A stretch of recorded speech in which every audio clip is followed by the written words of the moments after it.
Vous souffrez de fibromyalgie et de douleurs chroniques, vous suivez un régime hypotoxique pour baisser votre niveau d'inflammation.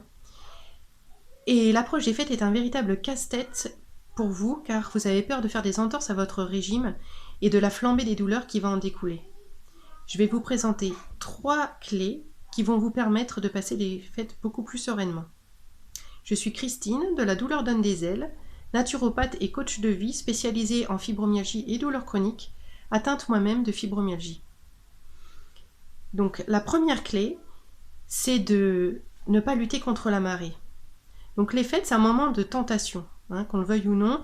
Il y a beaucoup de produits dans les supermarchés. Quand on fait des fêtes en famille, on est soumis à la tentation lors des repas familiaux. On est souvent obligé de se justifier car les personnes ne comprennent pas forcément notre régime. Et donc lutter contre tout ça, c'est très frustrant, c'est dévitalisant.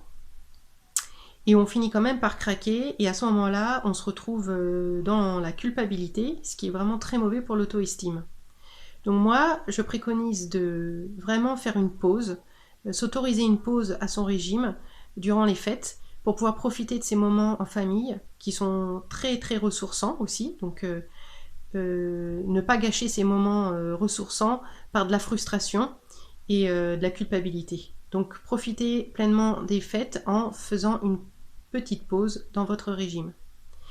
La deuxième clé que je veux vous partager, c'est de poser des limites. Alors comment est-ce que je fais ça? La première limite que je me pose, c'est une limite dans le temps. Par exemple, moi je m'engage du 20 décembre jusqu'au 3 janvier à faire une pause dans mon régime, à être beaucoup plus souple.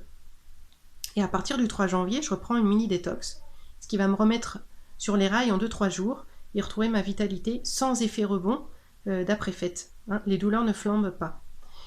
La deuxième chose que je fais, c'est également organiser mes repas dans la journée. Je fais un régime hypotoxique, mais aussi je fais un jeûne intermittent. Donc en général, le matin, je ne mange pas parce que je n'ai pas faim. Si vous avez faim, il faut manger. Donc je fais que 2 repas par jour. Sur les 2 repas, j'en choisis un qui sera beaucoup plus libre.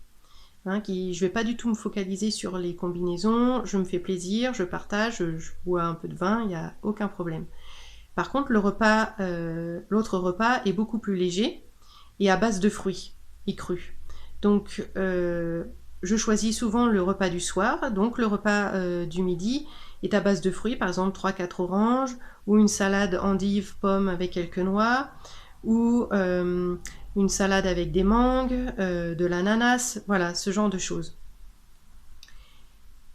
Et comme ça, en fait, le corps est capable de gérer les écarts, parce qu'il est nourri correctement avec les fruits frais, et le système digestif n'est pas trop surmené, en fait. Donc, il est tout à fait capable de gérer les écarts d'un repas dans la journée. La troisième clé que je propose, c'est de vous focaliser sur ce qui vous nourrit autre que l'alimentation. Parce que souvent, on a envie de manger pour anesthésier nos émotions. Et à Noël, les émotions sont souvent exacerbées. Le côté négatif des émotions, par exemple, la tristesse, parce que Noël, ça fait ressortir beaucoup de choses du passé, ça accentue le manque en cas de deuil, et donc c'est tout à fait naturel de vouloir s'anesthésier par l'alimentation. Alors moi, pour lutter contre ça, déjà j'accueille ces émotions, je sais que c'est normal d'être triste, il n'y a pas de honte, c'est tout à fait normal, il faut laisser la place à la tristesse par exemple, et je me nourris de choses qui vont me faire beaucoup de bien au niveau du bien-être mental et corporel. Par exemple, je vais aller marcher dehors dans la nature, je vais respirer. Le mouvement et la respiration, c'est très important dans la fibromyalgie pour lutter contre les douleurs. Donc je marche, je me connecte avec les arbres, j'écoute les chants des oiseaux. J'habite au bord de la mer, donc j'en profite, je vais de temps en temps marcher sur la plage, je me connecte avec la force de la mer. Je prends plus de temps pour me reposer. Le temps des vacances, c'est aussi un moment où le rythme est ralenti, donc on peut profiter de faire plus de sieste, se lever un peu plus tard le matin, et sans culpabiliser de ça. Je profite de moments de qualité avec mon mari et ma fille. On regarde un film à la télé, on va cuisiner, on va bricoler, jouer. Et puis aussi aider les autres, c'est très important. Moi, ça me nourrit énormément.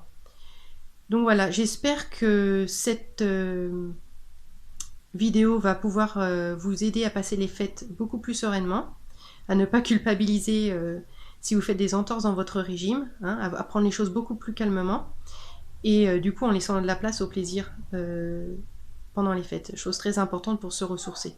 Se ressourcer, c'est aussi important que d'avoir une bonne alimentation. On ne peut pas gérer la fibromyalgie seulement en se focalisant sur l'alimentation. C'est pas possible. Le secret pour améliorer sa fibromyalgie, c'est vraiment travailler sur plusieurs facteurs, dont le ressourcement. Si vous avez aimé cette vidéo, je vous invite à liker et à partager cette vidéo pour pouvoir aider un plus grand nombre de personnes atteintes de fibromyalgie ou de douleurs chroniques. Et à liker ma page Facebook, La douleur donne des ailes. Voilà, je vous souhaite de très très belles fêtes de fin d'année et on se voit bientôt dans une autre vidéo. Ciao!